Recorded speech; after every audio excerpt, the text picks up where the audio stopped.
Hi guys, welcome back. Tisha here, back for another reading of Shattered Dreams Restored. This is chapter 6, Disappointment. Let's get into it. Growing up dominated by men, my father, Horace Nilsson, and then Verlin, I felt an odd and uncomfortable sense of freedom after Verlin's death. Like an animal who has grown up in captivity, then suddenly released, I felt free but insecure, liberated but still captive to the pattern of unflinchingly following a man for all my decisions. I still cannot believe that these women were expected to live life based upon a man. I understand marriage requires certain things, but this doctrination is different. Like, their expectations are really that everything that this woman does is because of this man. Everything that she gains is because of this man. That I don't agree with. We were taught to marry as plural wives in order to help a man obtain his minimum quota of 7 wives. It was deemed a privilege to be a faithful bride who understood the grand scheme of things. And of course, the woman's salvation depended solely on being a part of this polygamous dictate. I'm going to tell y'all like this. That alone would never have me be a part of this, because I should be able to get wherever it is that this religious system says that I'm supposed to be based on my own acts, based on the things that I do, not based on what this person that I'm connected to does. So I thought perhaps that Verlin LeBaron, 6 foot, 2 inches, blue-eyed, blonde, and very married, was my ticket to heaven. I knew him because he courted, then married my half-sister Charlotte. Ain't no way. Said it before. Some of you all said it. There's no way we'd be sharing. They've been married for 2 years and had a young son. Sisters marrying the same man was common among the fundamentalists. The prime example was my own mother. She had followed the trend and married Morris, her half-sister Rhea's husband. I was never close to Charlotte, but I knew before she consented to marry Verlin, she'd exacted a promise from him. She made him vow he would honor both of their religious teachings and live plural marriage. I was 16 and a half, young and naive, filled with idealism, which gave me enough courage to plunge into matrimony. Little did I realize what I'd forfeit when I'd married my half-sister's husband. I was simply confident she'd accept me in becoming a part of their family. Isn't it interesting how she required this whole plural marriage situation? Like, it's something that Charlotte wanted. Yet when it was time for her sister to come into the family, Charlotte wasn't very welcoming. Like, she had moments where she showed like that she, cared, I guess, but it was, not often. She was there for her in birth and stuff, but when we look back at some of the other things, even the end with the burial stuff, she wasn't thinking about her sister. She wasn't thinking about the other wives. It's just something that I just find to be very interesting, that these supposed first wives want this, and yet when it happens, it's the furthest thing that they want. I think that it goes back to the way that they're taught to believe. I never spent any time alone with Verlin, but his smiles and flirty demeanor confirmed his interest in me. When my dad heard rumors about my intent to marry him, he tried to divert the situation. He was upset that Charlotte had disrespected him by not asking his permission to marry. When Dad saw the 3 of us in a restaurant, he was livid. I froze when I saw him enter. Making his way to our table, ignoring Charlotte and Verlin, he forcefully pushed me ahead of him, out into the parking lot. You will not marry a crazy LeBaron. I would rather see you 6 feet under, do you understand? I feared him, so I dared not speak. Against my will, Dad took me to his home, demanding I not leave his premises. When the opportunity arrived, I secretly called a friend who met me on the road, out of Dad's view.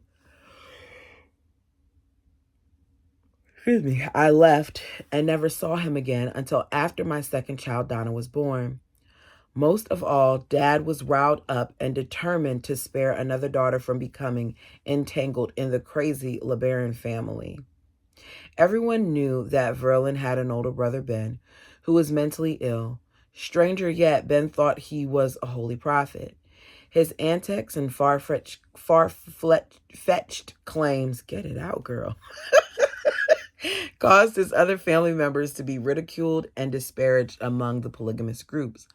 Verlin was not only embarrassed by Ben, but humiliated that he was blackening the LeBaron name.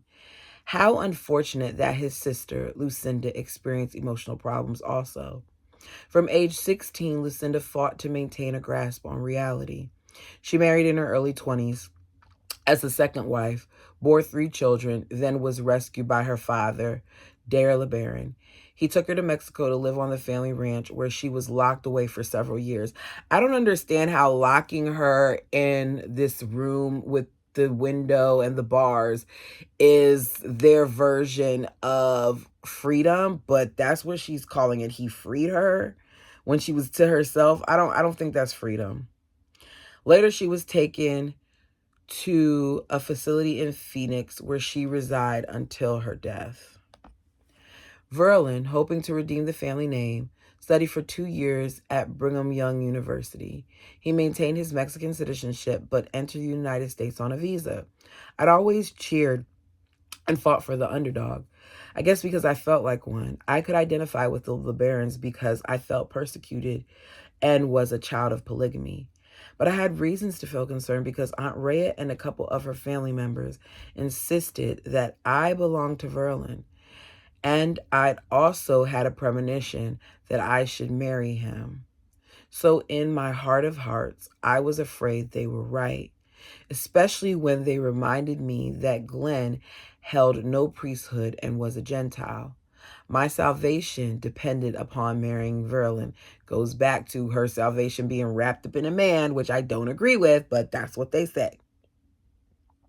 In June of 1953, fear settled among the several thousand fundamentalists throughout the western United States.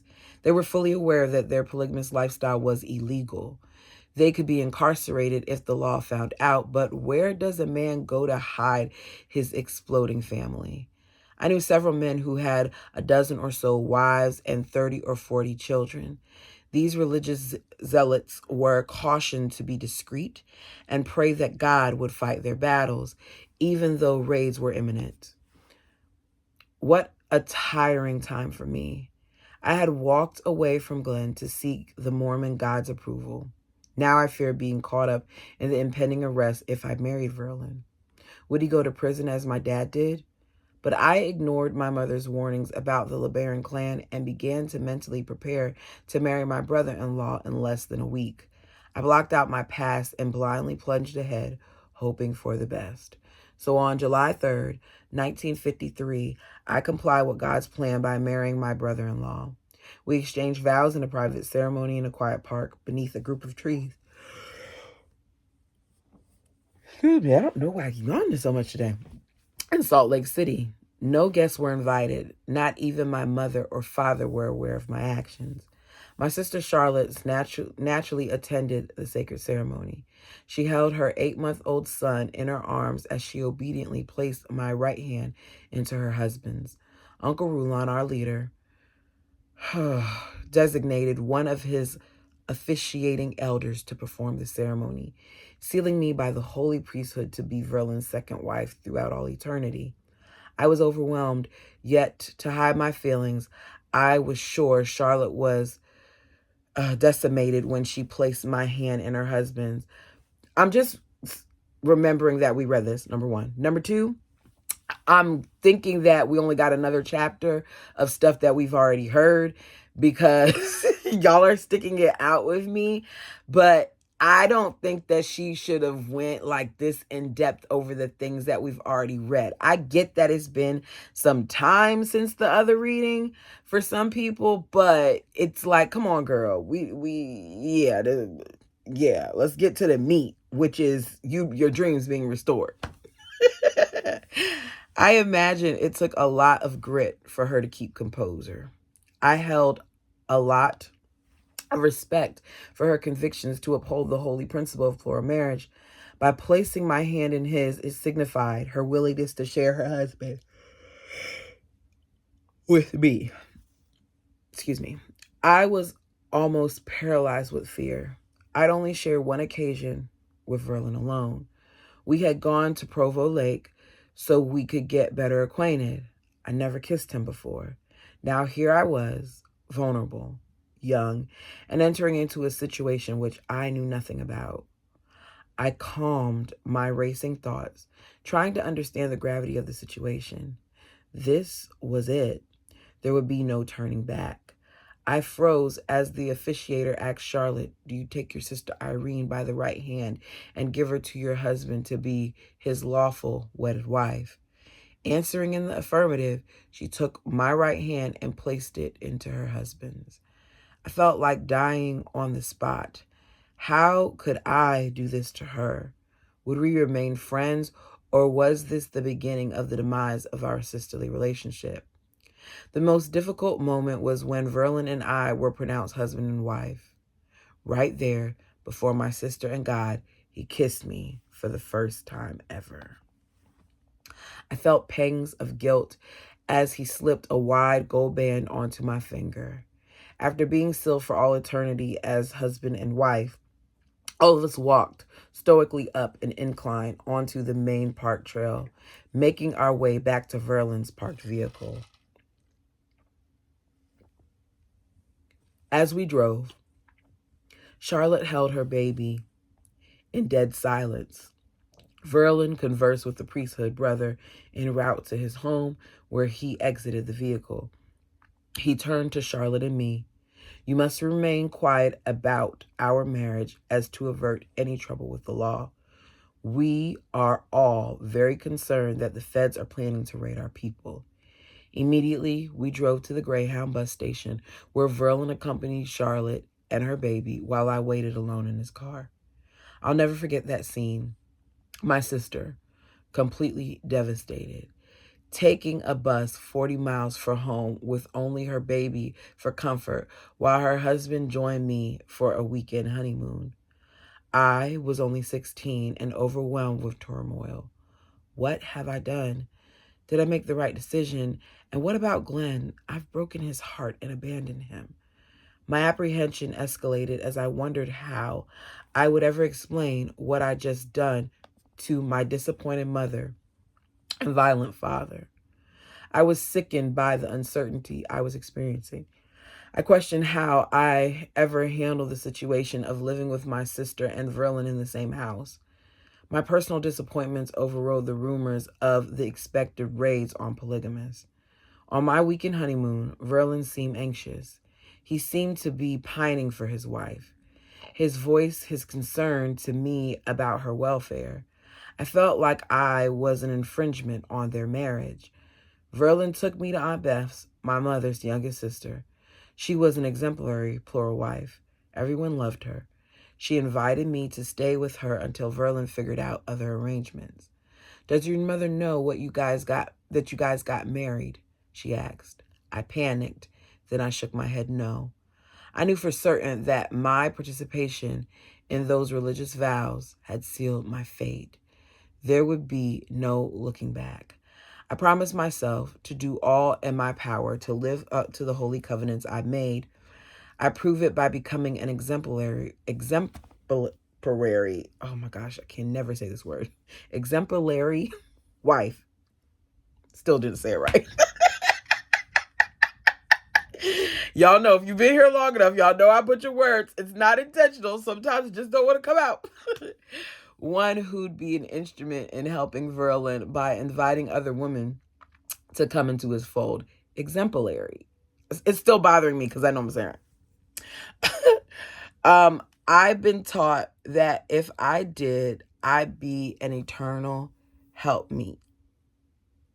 I blocked my mind, shutting out Glenn along with my dashed hopes and desires. I promised myself that I would not open the door of my past. I must forget my own agenda, no matter how excruciating, because it is the sole thing of these women to keep sweet and sacrifice and sacrifice and sacrifice. That is what they're supposed to do as plural wives. It's ridiculous, but yeah. I knew before I married Verlin that he wanted a large family. He told me on our honeymoon that he wanted to marry at least 7 women. I don't think that that's the right time to tell somebody that, but they've never been alone but one time. So they didn't have a lot of the conversations that I think you should have before you get married. But this is what happens here. A lot of times these girls don't know these guys, or if they do, it's for a short time. I understood this, but accepting it in my heart was another thing. That statement alone cemented in my mind the fact that I was only a number. Here I was, desperately searching for love, but with Verlin's desire to marry numerous women and hearing his expectations of grandeur, I knew my chances for love with him looked pretty bleak. I had no clue whatsoever how it would affect me when he married another wife. I dreaded that day to ever come, but I braced myself with unwavering certainty that I'd do the Lord's bidding, whatever the cost. In moments of weakness, I'd entertain forbidden thoughts of love and escapades with Glenn in my imagination. Constant daydreams dulled my senses to life's harsh reality. I was ashamed to share my imaginings with anyone, knowing I would be judged as unworthy for celestial glory. She still was thinking about Glenn when she married that man. And Glenn, to be fair, seemed to show her more love at times than that man, even though she was married to him. Now, he said he loved her, but in reading the book, I don't think he was ever in love with her. Not once in my river did I entertain the idea of other wives down the hall in other bedrooms. My selfish longings were focused on a love of my own, but guilt quickly dispelled my frivolous desires. With qualms and pangs of uncertainty, I, like a mule, allowed myself to be emotionally hobbled. Whoa. I vowed I would forge ahead, accepting our religious dogma. With head high, my convictions unbendable as steel. I would not waver in my resolve. On July 26, 1953, just 3 weeks after my marriage to Verlin, our worst fears became reality. Governor Powell of Arizona instigated a raid on the polygamous group in Arizona. He was under pressure from the state, as well as the mainstream Mormons. I said instigated, it's incited. I'm telling y'all too, I make up some words. Mainstream Mormons to enforce the anti-polygamy laws to stamp out what they called the production of white slaves. The FBI, National Guard, state troopers, sheriff, and many other government agencies descended on the polygamous town, of Short Creek in the early dawn hours. Not only were many men arrested, but also their polygamous wives taken into custody were numerous underage plural wives, along with 263 children. Y'all already know, we've had this discussion before. I don't agree with the way that they treat these kids. I get that we're trying to protect them. I get that we're trying to make sure that there's not, certain things going on with child brides and things of that nature. But there's got to be a different way that they can handle these type of situations other than this extra trauma. It's already traumatic that you've raided them out of nowhere in the middle of the night. But on top of that, you're uprooting them. You're separating them from their moms. It's just a lot. The men and a handful of women were incarcerated in Kingman, Arizona. Those who remained in Short Creek and the small adjoining town of Hilldale were fed by the National Guard. The fundamentalists were escorted to and from the outhouses. Later, 40 women and 166 children were bused to Phoenix for relocation. The raid was a devastating blow to the fundamentalists. Many left the United States gathering in groups in Canada and Mexico to carry on their religion. An estimated 30 to 40,000 Mormons seeking refuge scattered throughout the United States in Utah, Arizona, Idaho, Nevada, and California. Another large group moved to Pinesdale, Montana. Others moved out of Salt Lake City onto farms and ranches, hoping to conceal their lifestyle. Verlin's immediate reaction was to take Charlotte and their young son to Mexico to live on the LeBaron Ranch.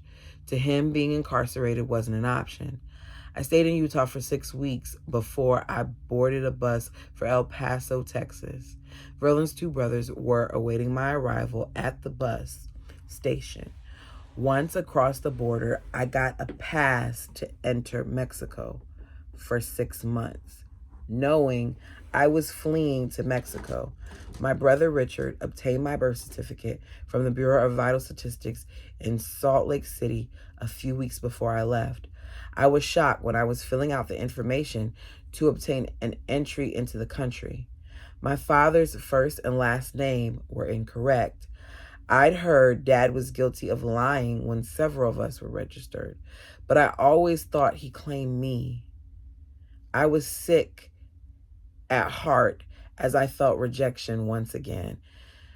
So in every turn of her life, she was disappointed by her father, it sounds like. She didn't even have his name. He wrote something else on her birth certificate. My own father never gave me his name, and neither had my husband. I would be obligated to use my maiden name, while Charlotte, the first and legal wife, laid to claim Verlin's. This goes back to me thinking about Sister Wives with Christine. Christine Brown legally changed her name to Brown, which when you think about it is odd because she changed her name to Brown, but she wouldn't put Cody's names on the birth certificates, or he wouldn't put his names on the birth certificates. But you had your name legally changed. It's the things you don't think about. I just,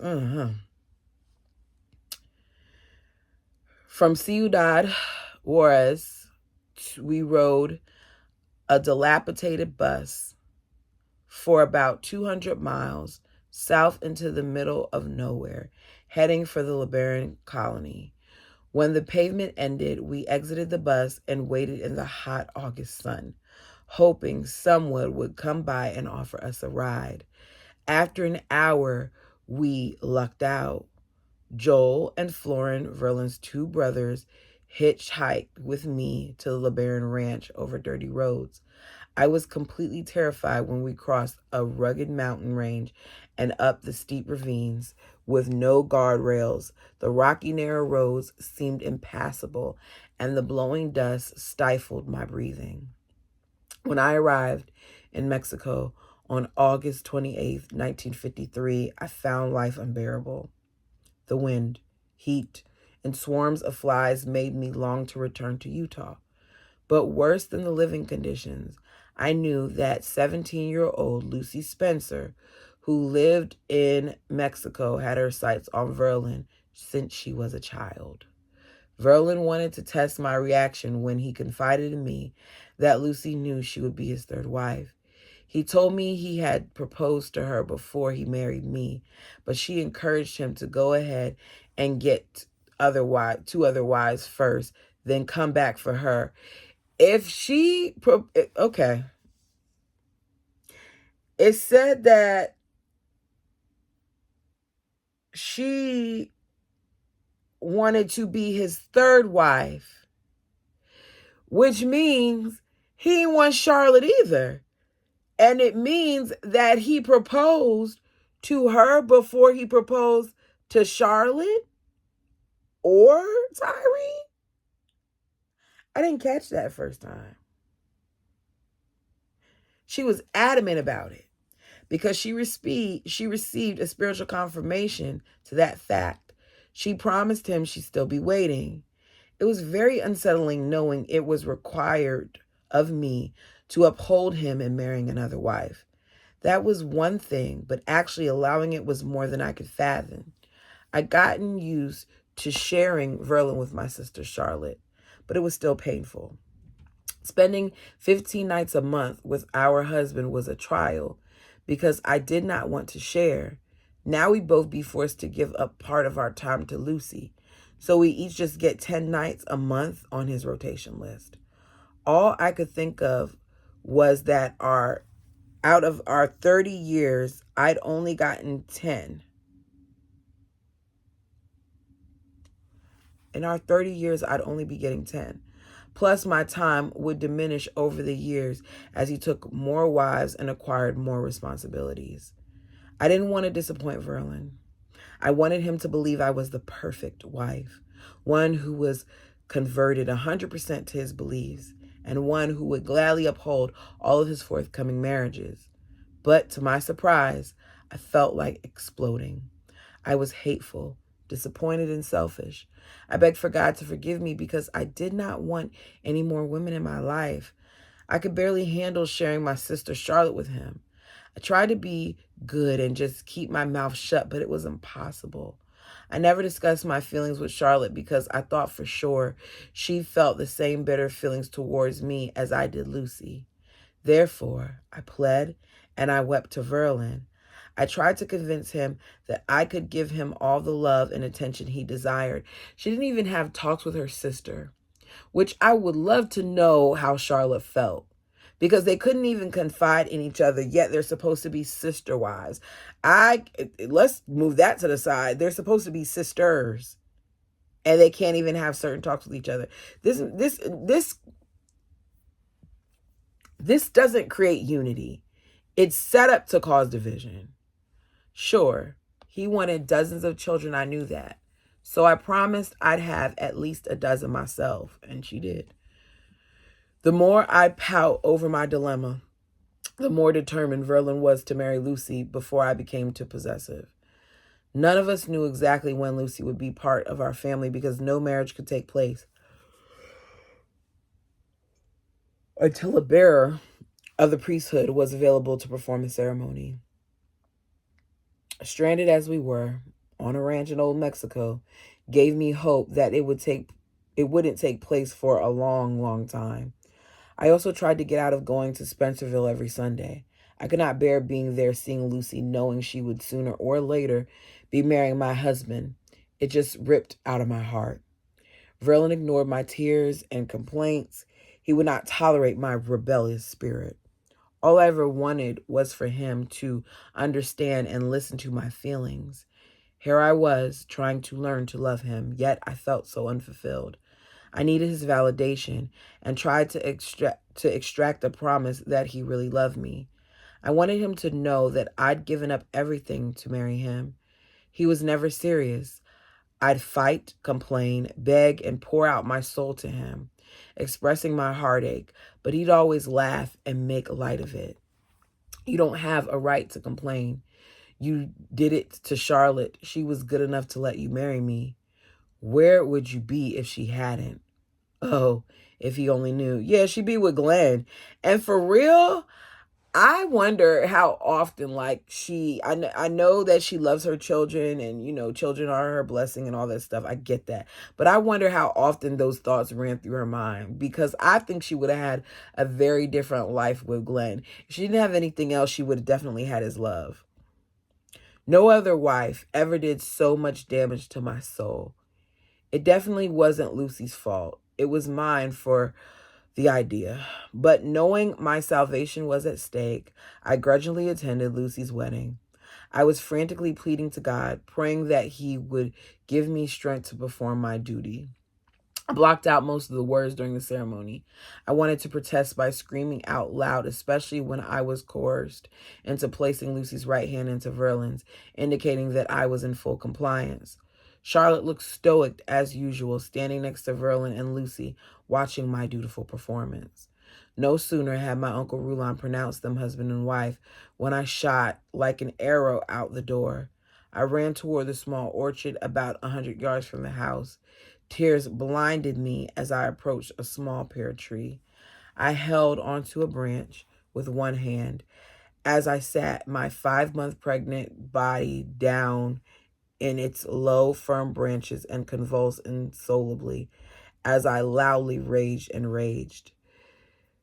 It goes back to these men often marrying other wives while the other one's pregnant. And we already know some of them don't have relations when a wife is pregnant. So is that part of the reason why they keep getting these wives when they get these wives? I don't get it.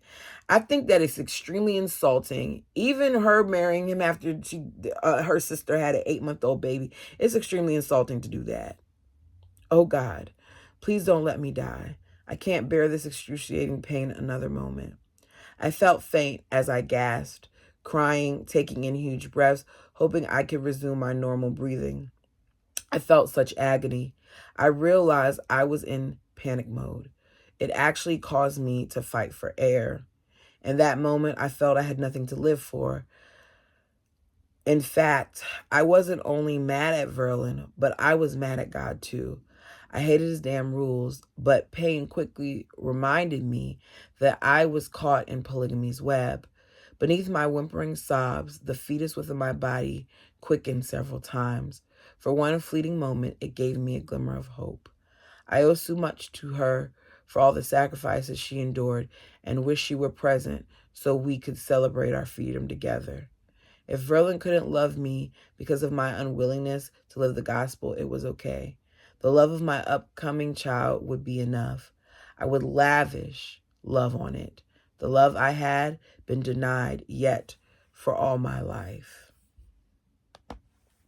Verlin left Charlotte and his new bride, Lucy, in the house immediately after the ceremony while he went searching for me. He was relieved when he heard my groans as he entered the orchard. There was nothing to say. He looked at my distraught condition. Then he lifted me from my perch within the safety of the low tree branches. He hugged me, bracing me as I weakly accompanied him to an acquaintance car where Charlotte was dutifully waiting. No one spoke, but it was evident that both Charlotte and Verlin were shaken by the trauma I was experiencing. We drove the 5 miles home in silence. Once we arrived, Verlin guided my distraught and weakened body into my bedroom.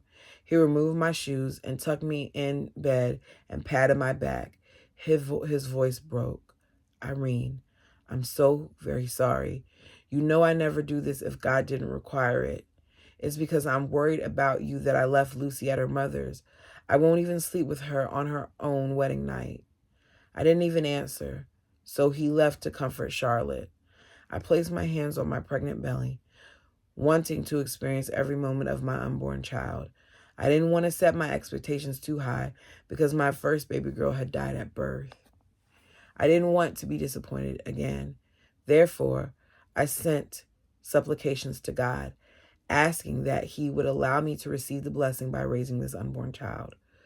Verlin insisted on Lucy moving in with me and Charlotte after her honeymoon. It was a very awkward and trying time. We lived in only 3 rooms, 2 bedrooms divided by a kitchen. We had no electricity, no running water, and no bathroom facilities. Our water was retrieved from an old, long-handled cast iron pump. We had to heat water on the wood-burning stove to wash dishes and take baths. It was so inconvenient. We used a round metal tub to bathe in. There was very little privacy with all of us living together, but we tried to make the best of the situation. Our floors were cement. The inside adobe walls were not plastered. We had no throw rugs or bedspreads to make the house look homey. We set up certain routines. Each wife took turns cooking the meals for a week, then we'd alternate. I didn't mind taking turns with the chores, but when I had to put up with Verlin's rotation list, knowing that I could only sleep with him every 3rd night, I became riled. In my heart, I wanted a husband who would love me, who would feel I was special. It seemed to me that I didn't really count. I don't think she counted. I don't think a lot of them counted. When I was fortunate enough to sleep with him, it was because I was on the list. It left no time for spontaneity, nor did I feel as though I was valued or that he desired or needed me. So soon, I began to feel like a number. At times when I lost it and rebelled, I was punished by losing my turn. Thankfully, Verlin didn't show any individual affection to any of us in the presence of another wife. But the miserable, stifling situation put me on guard and continually frustrated me. I had to watch what I say and how I performed. Though at times we could cut the tension with a knife, we never showed discord or resentment openly to one another. It was not allowed. Our religious beliefs forbade any altercations. I reminded myself on many occasions to just bite my lip and keep my mouth shut. I would wait for an appropriate time alone with Verlin, then I'd let it rip. I didn't hold back while I vented my pent-up feelings. Verlin thought it selfish of me when I refused him the right to sleep in my bed with Lucy. He didn't seem to understand my need for sanctuary and privacy. I couldn't tell him that I didn't want him to desecrate my bed. I was livid that he didn't understand my feelings. I mean, it doesn't take a genius to understand that she don't want you sleeping in the bed that she is barely sleeping in the bed with you in, that she don't want you doing certain things in the bed that she herself does with you in the bed. Like, come on, Verlin, you knew this. Didn't he realize I was entitled to a private space of my own? On my night, Lucy slept with Charlotte in her room. On Lucy's night, she slept in Charlotte's bed while Charlotte slept with me. I had no choice in the matter. So on Charlotte's night, Lucy did end up in my bed with me, though I vehemently resented it. This situation was far more tolerable than allowing Lucy and Verlin in my bed. I didn't agree with it, but tried to make the best of an uncomfortable situation. The highlight of the week was when it was my turn to accompany Verlin as he worked on the farm. I spent most of our alone time in the fields with him while he irrigate and water the alfalfa and do necessary chores. I look forward to leaving the house and being out from under Charlotte and Lucy's watch. I hated the isolation in Mexico. We were 4 hours south of El Paso, Texas.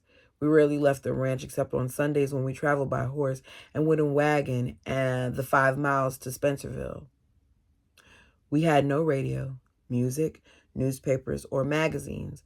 Charlotte owned 4 or 5 books on Mormonism, but having read them several times, I settled down to a life of loneliness and monotony. The only thing that raised my spirit was when I lost my temper. I love that. Almost every day I went to visit my 2 Mexican sister-in-laws, Louise and Delfina. I was excited when I began to understand their language. It was a gift. Before long, I became bilingual. On October 6, 1955, I gave birth to a precious girl who I named Donna, after my favorite sister. The baby came so fast, I had no time to send for Lucy's mother, who was a midwife. I awoke with such cramping pains, one on top of the other. I could hardly even get out of bed.